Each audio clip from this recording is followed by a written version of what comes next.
Она кое што е суштински важно, што не сакам да го елаборираме, да го повторам нашиот став, сето тоа кое што тие партии го имаат како разлика и би го договориле помеѓу себе за да се надминат тие разлики,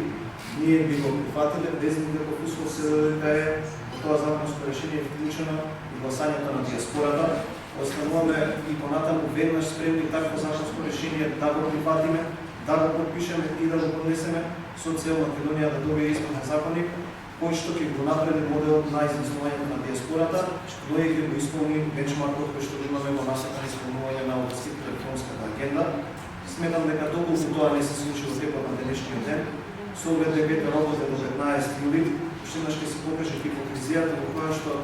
по првиот дел од денот преку соопштенија не обвинуваат дека не сме ориентирани кон исполнување на реформи за приближување до Европската унија, во вториот дел од денот самите ги блокираат бенчмарковите кои што има нашата држава.